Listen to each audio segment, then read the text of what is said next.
And we're back to normal. Hello and welcome to Up the Villa podcast. If you are new to our channel, subscribe, drop this video a like and get involved in the comment section down below. Newcastle United 4, Aston Villa 0. Before we start, you guys that watch this show have absolutely smashed it the last week. It's been really, really good. So thank you everyone that's contributed to the channel the past week. It's been absolutely top quality. But we're back to the depressing state of Aston Villa. It lasted about a week, didn't it? 90 minutes. But I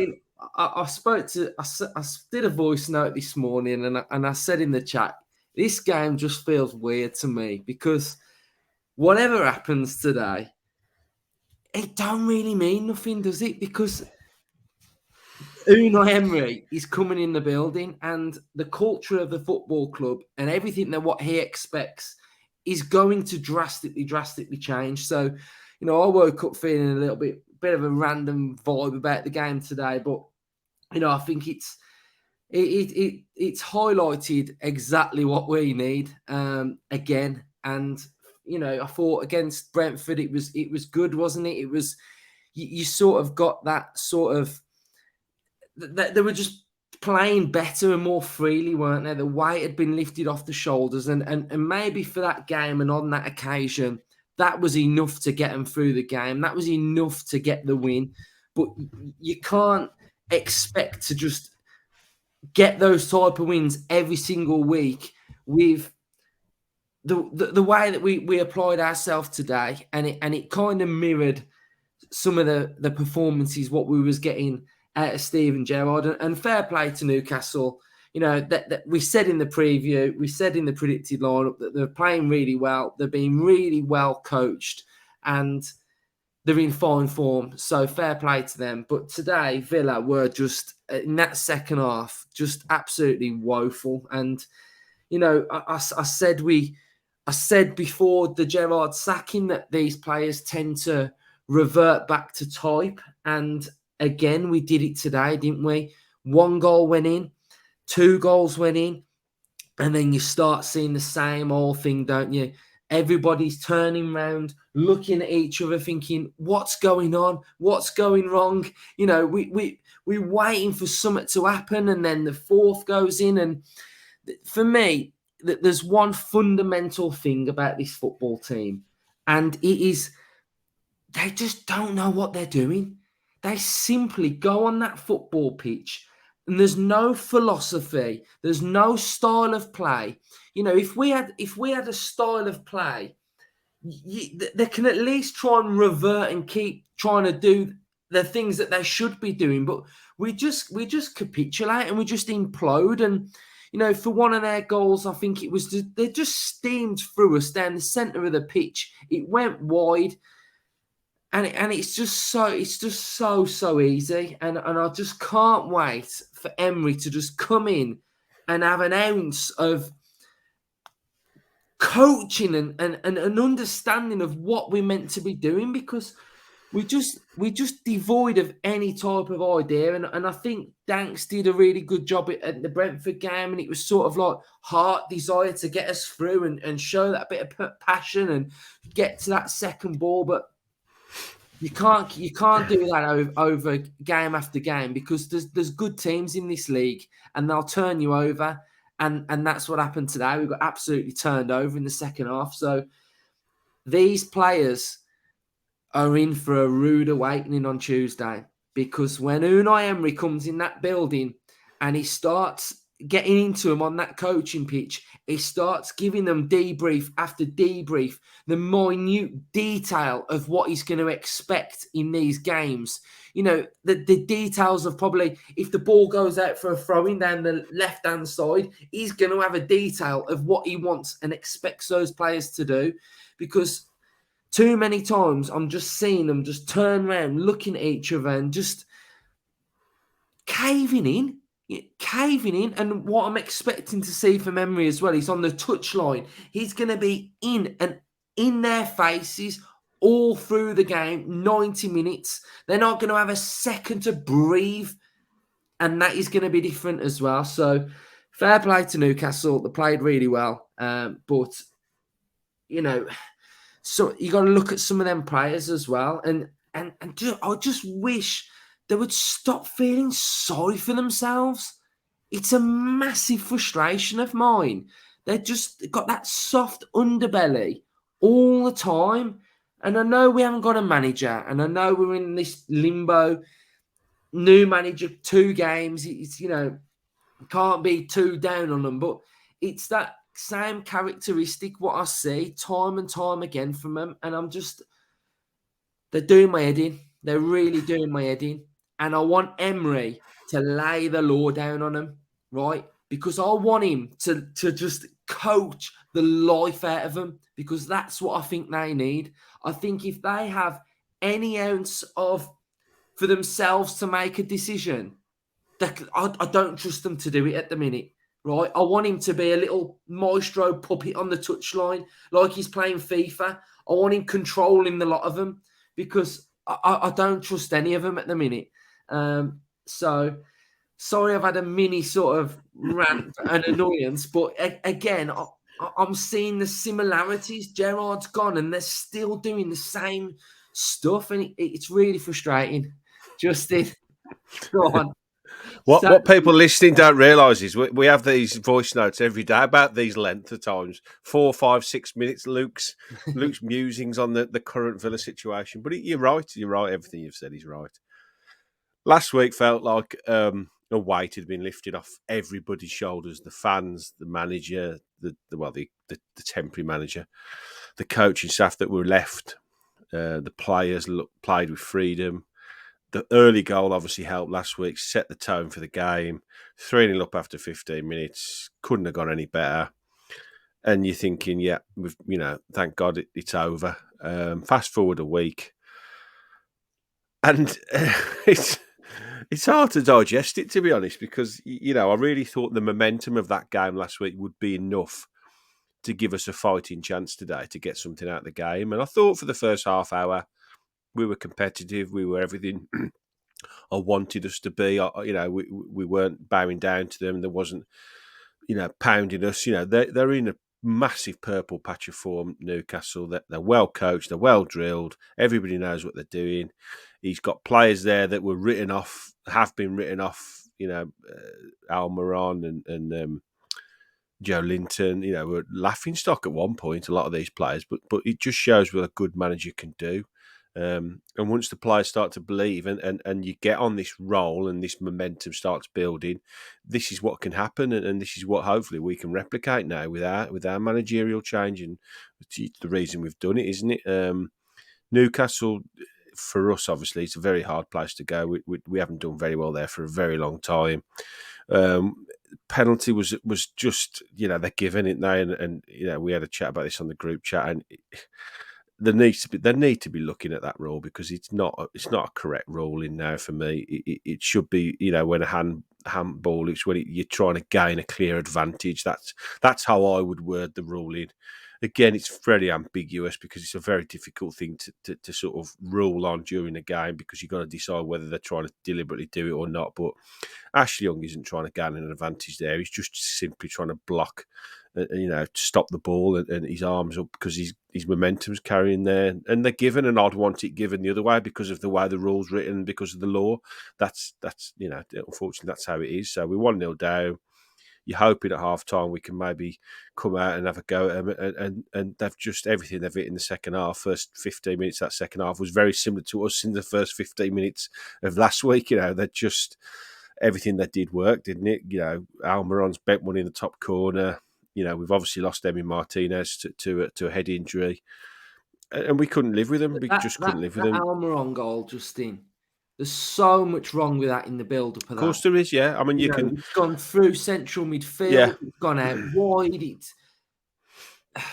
That's for me. That's why I said what I said at the start, because it's that soft side to us. I mean, it was so easy, weren't it? It was just it weren't fast-paced football from Newcastle. It was just slow, and we just couldn't get anywhere near it. So we lack that a bit of aggression as well, and that's I what I was think, saying about Emery on the touchline. yeah, I want to see him telling them to get into him, because it's just so like mellow, and we just roll through the motion. I mean, that one when two Villa players tried to clear it as well, mm. like it's poor, that is. Yeah, it looks a mess, doesn't it? When you lose 4-0, obviously you can pick huge holes in the performance. But what we need is a manager to come in that can foresee what's coming. Mhm. And I think I'm not digging Danks out because he's been put in a pretty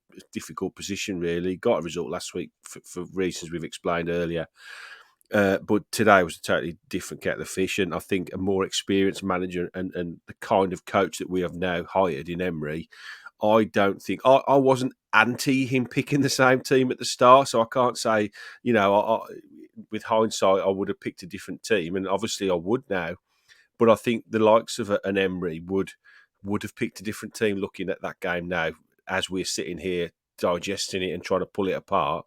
He would look at Newcastle's form. He would look at St James's Park sellout. He would look at the momentum that they've got, and he would say, "Right, we're going to set up like this today. Yes, we did that last week, but that's last week against a home. We're at home and we're against Brentford. Today we're against a team that's currently sitting in the top four, that's winning week in, week out. So we've got to go with a different mentality, a different mindset, a different setup, and this is how we're going to attack the game." I don't see an Emery team going to Newcastle losing 4-0 with the players we've got.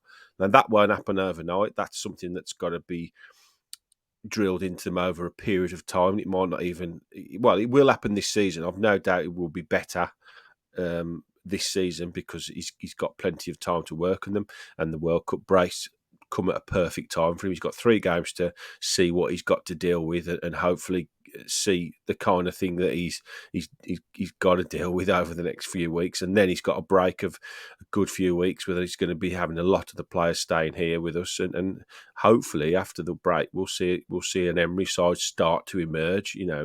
How he wants to set up, how he wants to play.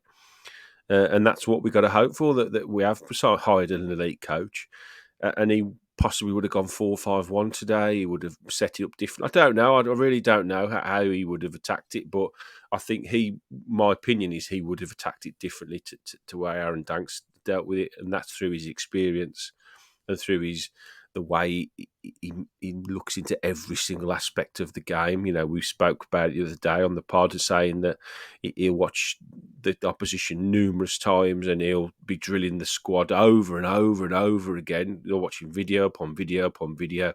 So when they go out on that pitch, they are fully aware of where the threats are coming from, of how the other team sets up.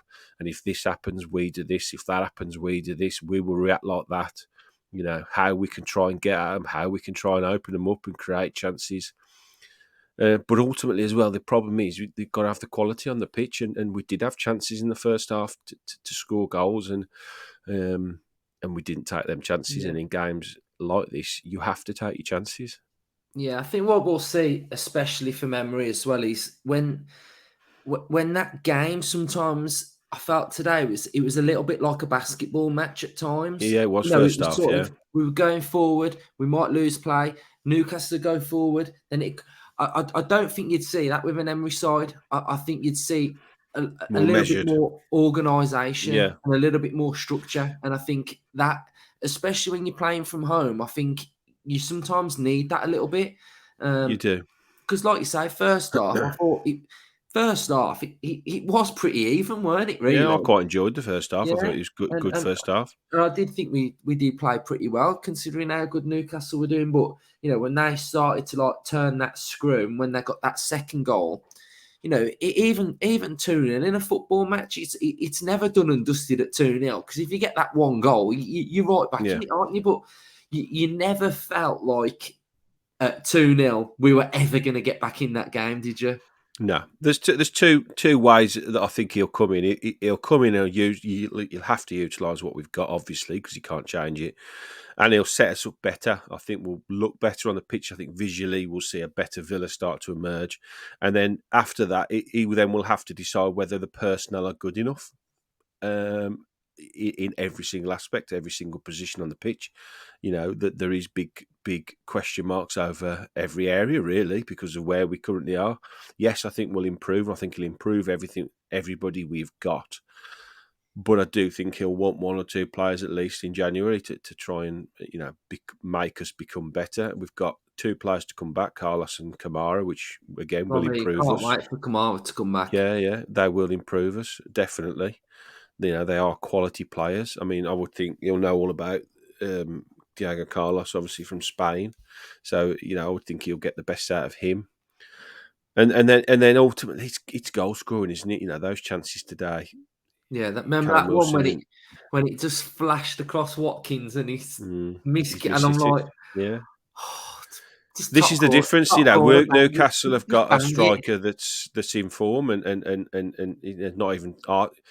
You can tell a striker that's in form; they don't even think about it. It's just the ball's there, bang, it's in. The goal he scored last week against Spurs as well. It's an instinct, isn't it? He knew straight away as soon as he collided with the keeper, the ball dropped. He split second. I know where the goal is. I'm just going to lift it, and we haven't got players in that kind of form. Danny Ings scored two good goals last week. One was a penalty, fair enough, but one was a typical Danny Ings in the right place at the right time finish. But what we don't do is we don't seem to take enough of these half chances. I mean, Danny Ings, both his goals last week were pretty much on a plate for him. Obviously, a penalty's on a plate, but he couldn't really miss the one that came across him. The problem we've got is the strikers don't take the half chances, which makes difference between scoring 6-7 goals a season and scoring 16 and 17 goals a season, and that makes a huge difference, because had we taken one of them chances in the first half, it's a totally different game. Our confidence levels rise up.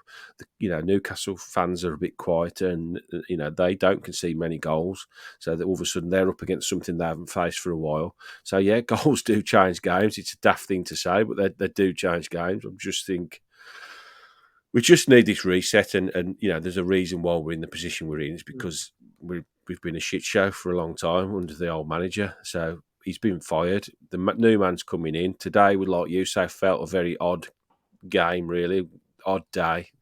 But we start again next week. We start again. We draw a line under the season up to now, and the new manager gets to work. So we can only hope that we've hired the right man, and I firmly believe we have this time. I think we've got a top manager, but we've got to be patient. I really think we've got to be patient. We will see an upturn. We will see better results and better performances, but we've got to be a little bit patient. We can't expect a miracle overnight.